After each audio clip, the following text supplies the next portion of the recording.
Hello students, welcome to online class of PN National Public School. We are discussing here India's size and location, your first chapter of geography. मैंने पिछले video में आपको बताया था इस chapter के बारे में. Clear? India size and location. ऐसे साइज का मतलब क्या है? इंडिया का साइज आकार के बारे में मतलब हम लोग पढ़ रहे हैं, लेकिन इंडिया को हम लोग नापेंगे नहीं. ठीक है, चीज़ें मैंने बताई थी कि इंडिया कहाँ पर इस्टेब्लिश है. आपको याद होगा, पिछला वीडियो आप देखिएगा, उसमें मैंने आपको बताया था कि लैटिट्यूड क्या है, एल्टीट्यूड क्या है, इक्वेटर क्या है, इसके बारे में पूरा डिटेल. आपने पढ़ा कि नहीं पढ़ा? बताइए, पूरा पढ़े हो ना? लैटिट्यूड क्या है, एल्टीट्यूड क्या है, इक्वेटर क्या है, बताइए क्लियर कट. जिस बच्चे को नहीं याद है वो दोबारा पढ़ो. ठीक है, आप बुक भी देख सकते हो, बुक से पढ़ सकते हो, और उसके बाद फिर वीडियो देखिए. वीडियो में आपको क्लियर कट समझ में आ जाएगी. लैटिट्यूड क्या है, एल्टीट्यूड क्या है, इक्वेटर क्या है. ये तीनों चीज़ें हमें क्यों पढ़नी पड़ती है बच्चों? बताइए.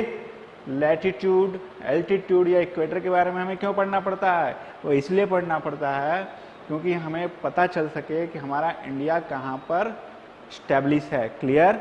यानी हम इंडिया को एग्जैक्ट लोकेशन कैसे फाइंड आउट करेंगे? इन्हीं तीन के थ्रू फाइंड आउट करते हैं. ठीक है, इसके अलावा मैंने आपको फिर क्या बोला था कि क्या पढ़ने के लिए बोला गया था बच्चों? Northern hemisphere, southern hemisphere. मैंने बताया था, आपने पढ़ा कि नहीं पढ़ा? पढ़े? ठीक है, पढ़ लेना. अब हम लोग बात करेंगे, जैसा कि मैंने बताया था कि कितने इंडिया जो है लाई करता है वो वर्ल्ड में किस पोजीशन पे है. तो जो इंडिया कंट्री है ना, अकॉर्डिंग टू लैंड एरिया, किस हिसाब से बच्चों?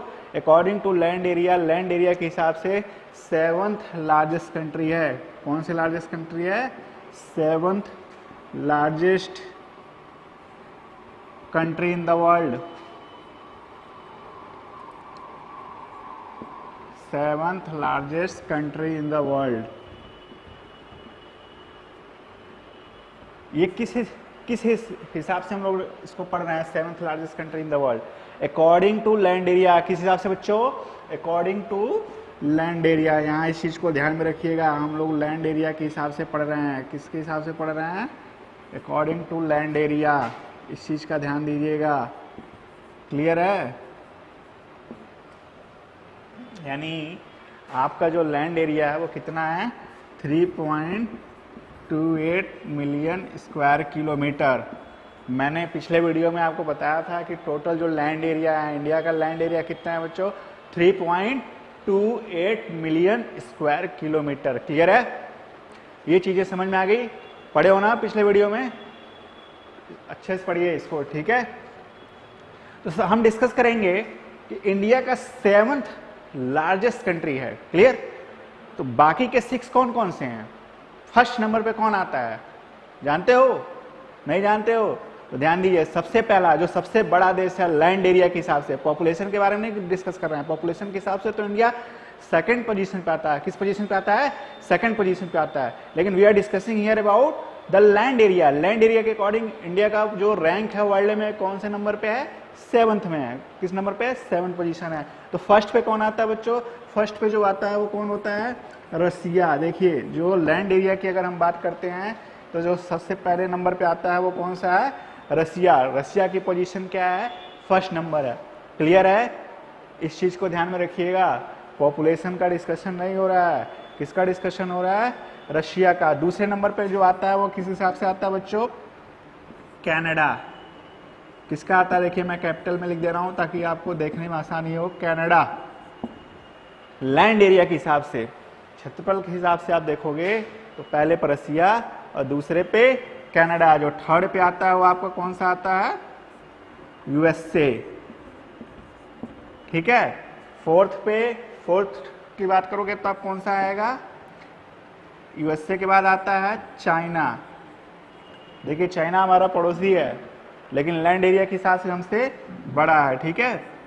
इसके बाद आता है, कौन आता है? ब्राजील. नेक्स्ट आपका आता है 6 पे, कौन आता है बच्चों? ऑस्ट्रेलिया. क्लियर है? उसके जो 7th पे आता है वो इंडिया है अपना। देखिए मैं आप सर्कल कर दिया हूँ, इसलिए सर्कल किया हूँ कि आपको समझ में आ जाए आसानी से कि फर्स्ट नंबर पे जो है, देखिए आपके एनसीईआरटी बुक में दिया हुआ है, उस चीज़ को देख लीजिएगा।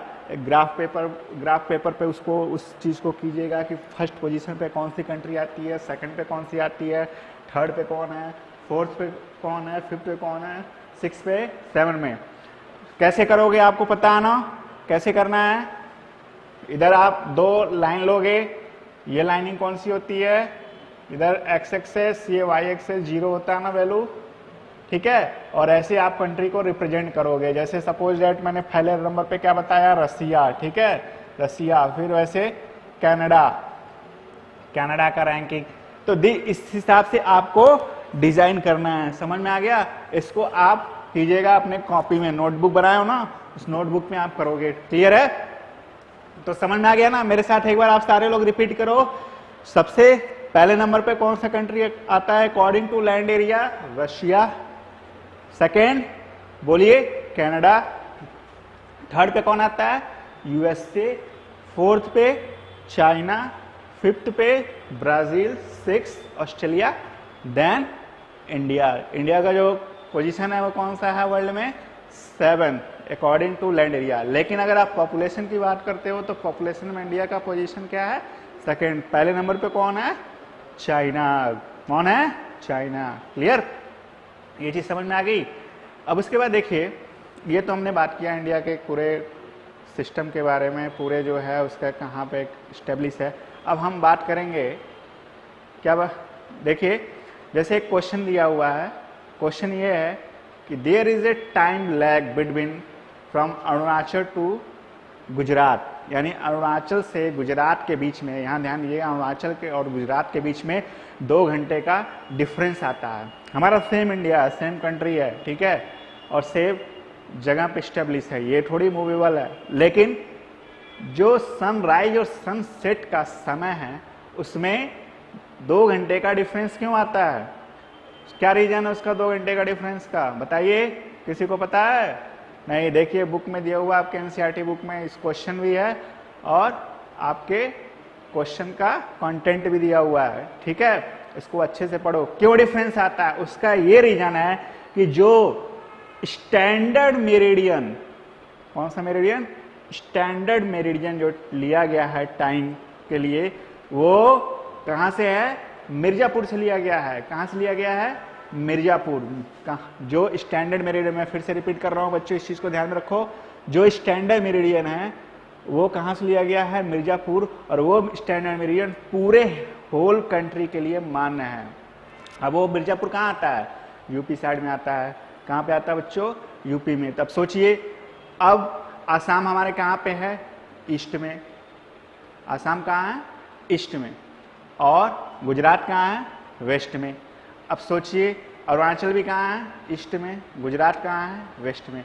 अब दोनों के बीच में क्या है, यानी एक तरफ ईस्ट है, दूसरी तरफ वेस्ट है, यानी जो मिडिल मोस्ट आपका आया है वो कौन सा है, मिर्जापुर। अब मिर्जापुर से जब हमने स्टैंडर्ड मेरिडियन लिया है तो पूरे होल कंट्री के लिए मान्य होगा। समझ में आ गया। यानी सनसेट सबसे पहले उधर इसी साइड से होता है, आपका कहाँ से, ईस्टर्न साइड से होता है, और वेस्ट की तरफ क्या होता है, सनसेट होता है, ठीक है। सनराइज ईस्ट की तरफ और सनसेट वेस्ट की तरफ।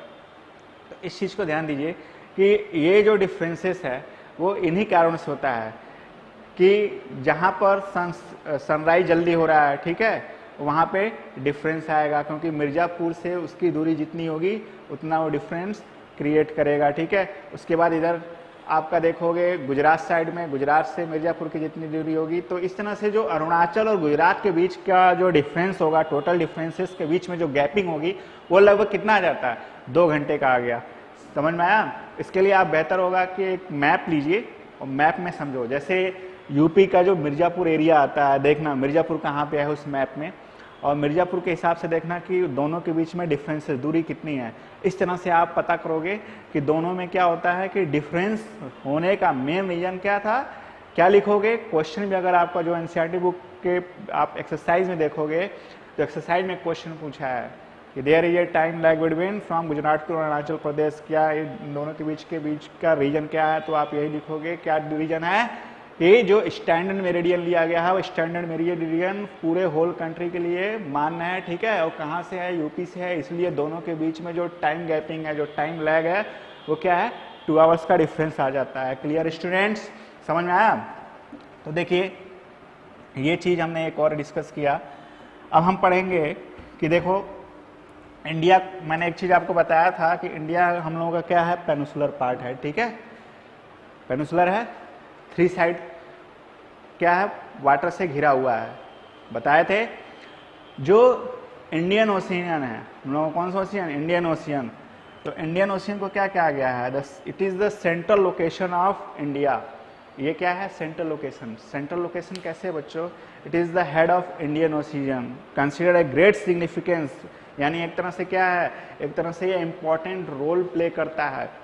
जो हम लोगों का इंडियन ओशियन है ना, इंडियन ओशियन जो होता है वो क्या है, एक स्ट्रेटेजिकली जो है इम्पॉर्टेंट रोल प्ले करता है। क्यों, कैसे रोल प्ले करता है, देखिए ज़्यादातर जो ट्रेड रूट है, ईस्ट एशियन कंट्री का ट्रेड रूट है, साउथ एशियन कंट्री का ट्रेड रूट है, वो मोस्टली ट्रेड रूट इसी रूट से होकर के गुजरता है। किस रूट से, इंडियन ओशियन से। आपको पता होना चाहिए ज़्यादातर जो ट्रेड होता है, ट्रेड कहाँ किससे होता है, ओशियन से होता है। ट्रेड तो वैसे प्लेन से भी लोग करते हैं, कार्गो प्लेन से, ट्रेन से भी होता है, ट्रक से भी होता है, लेकिन जितने भी हैवी और बल्कि गुड्स हैं, कौन से हैवी और बल्कि गुड्स, या आपको इंटरनेशनल ट्रेड ज़्यादातर किस रूट से होता है, सी के रूट से ही होता है। इसीलिए एंशियंट टाइम से, एंशियंट मतलब समझ लो ना क्या, प्राचीन समय से ही जो है इंडियन ओशियन एक सिग्निफिकेंट रोल प्ले कर रहा है। किसके लिए, इंडिया के लिए। स्ट्रेटेजिकली ये इम्पोर्टेंस है इंडिया के लिए, इसलिए स्ट्रेटेजिकली इम्पोर्टेंस है क्योंकि ज़्यादातर ट्रेड रूट जो कंट्रीज के बीच में होता है वो इसी रूट से होकर के गुजरते हैं। इसीलिए इंडियन ओशियन जो है वो हमारे कंट्री के लिए क्या है, स्ट्रेटेजिकली इम्पोर्टेंट है। समझ में आ गया, नहीं आया, फिर से बताएं, ध्यान सुनो। जैसा ये क्वेश्चन ये है कि इंडियन ओशियन एक इम्पॉर्टेंट रोल प्ले कैसे करता है, कैसे करता है, तो यही चीज़ मैं आपको समझा रहा हूँ कि जो इंडियन ओशियन है वो इम्पॉर्टेंट रोल प्ले कैसे करता है, क्योंकि ज़्यादातर जो ट्रेड रूट है, जो कंट्री के बीच में ट्रेड रिलेशन है, ठीक है, और जितने भी ट्रेड होता है इन कंट्रीज के बीच में, वो इसी रूट से होकर के जाता है, ठीक है। किस रूट से, इंडियन ओशियन से। इसीलिए जो इंडियन ओशियन है ना वो स्ट्रेटेजिकली क्या है, इंपॉर्टेंट है, किसके लिए, इंडिया के लिए। समझ में आया? इसीलिए ये क्या है, इंपॉर्टेंट रोल प्ले करता है, किसके लिए, इंडिया के लिए। अब हम बात करेंगे बच्चों किसके बारे में बात करेंगे, इंडियाज नेबर के बारे में, ठीक है। मैंने आपको पिछले वीडियो में बताया था कि इंडियाज नेबर्स कौन कौन से हैं। नेबर मतलब आप जानते हो पड़ोसी देश, ठीक है।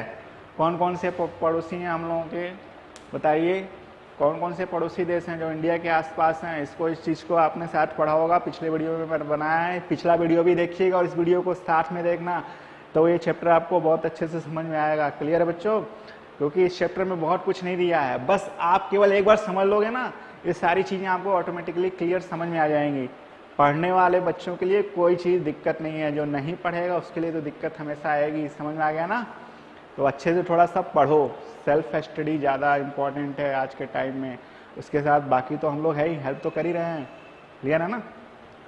तो देखिए इंडिया का जो नेबर यानी पड़ोसी देश कौन कौन सा है, जैसा कि मैंने आपको बताया था, फिर से एक बार रिपीट कर दे रहे हैं कि पाकिस्तान हम लोगों का पड़ोसी है ना, जो हमेशा लड़ाई करता है। उसके बाद चाइना है, उसके बाद आपका भूटान है, नेपाल है, बांग्लादेश है, श्रीलंका है, ठीक है। ये सारे जो हैं इंडिया के क्या हैं, पड़ोसी हैं। जो इनको क्या बोलते थे उस दिन मैंने बताया था, ये इंडियन सब कॉन्टिनेंट कंट्री में आते हैं। किस कंट्री में आते हैं स्टूडेंट्स? इंडियन सब कॉन्टिनेंट कंट्री में आता है। क्लियर है? इंडियन सब कॉन्टिनेंट कंट्री क्यों कहा गया है? वो इसलिए कहा गया है क्योंकि ये भारतीय उपमहाद्वीप के पार्ट हैं। किसके पार्ट है? भारतीय उपमहाद्वीप के पार्ट हैं। क्लियर है? समझ में आ गया ना? तो एक क्वेश्चन आप और तैयार करोगे घर पे, उस क्वेश्चन को लिख लेना है, याद कर लेना। कि इंडियन के पड़ोसी देश कौन कौन से हैं। बहुत सारे बच्चे जो है ना, अभी पूछा जाएगा क्वेश्चन तो बहुत सारे बच्चों को पता ही नहीं होगा कि हमारे पड़ोसी कौन कौन से कंट्री हैं। अगल बगल का पड़ोसी जानते हो तो देश के पड़ोसी को भी तो याद रखो, कौन कौन से हमारे देश जो हैं, हमारे पड़ोसी राज्य, पड़ोसी क्या है, कंट्री हैं, यानी पड़ोसी देश हैं। ठीक है, राज्य भी जानिए और देश के बारे में भी जानो। ठीक है, तो इंडियन नेबरिंग कंट्री समझ में आ गया ना कौन कौन से हैं। नहीं समझ में आया याद करना, जिस बच्चे को अभी नहीं समझ में आया वो अच्छे से लर्न करो। क्लियर है। इसके अलावा देखिए हमने और क्या क्या पढ़ा था उस समय कि हमारे नॉर्थ साइड में क्या है बताया गया था, नहीं बताया गया था तो ध्यान से सुनिए। जैसा कि हमने पढ़ा ईस्ट की तरफ क्या है, west south north. North side में जो इंडिया का है वो एक ग्रेट माउंटेन है। ठीक है, कौन सा माउंटेन, जो हिमालयन माउंटेन है। वो हिमालयन माउंटेन क्या करता है, हमारे इंडिया को प्रोटेक्ट करता है। ठीक है, और एक तरह से सुरक्षा भी देता है। कैसे सुरक्षा देता है ध्यान दीजिए, क्योंकि देखिए जो चाइना बॉर्डर है, ठीक है, और इधर इंडिया, चाइना और इंडिया के बीच में एक सबसे बड़ा जो गैपिंग क्रिएट करता है वो कौन सा करता है, वो हिमालयन रीजन ही है, हिमालय ही है जो इतने गैपिंग को क्रिएट करता है। नहीं तो जिस वजह से हमारी सिक्योरिटी सिस्टम फिर भी सेफ हो। एक तरह से इंडिया भी हमारा उस कंट्री से सेफ है। समझ में आया, पूरी तरह से कवरअप नहीं है। नहीं तो चाइना वाले भी क्या करते हैं, पाकिस्तान की तरह इधर पूरे बॉर्डर पे क्या होते, अटैक करते ही रहते। तो ये चीज समझ में आ गई। इंडिया साइज एंड लोकेशन के बाद इस चैप्टर को आप अच्छे से पढ़िएगा। फिर से मैं आपको नेक्स्ट वीडियो में आपको अगला चैप्टर बताऊंगा क्या है। इसके साथ साथ मैं इस चैप्टर का असाइनमेंट भी दूंगा आपको, इस चीज़ को पढ़ना घर पे। ठीक है, ओके, थैंक यू।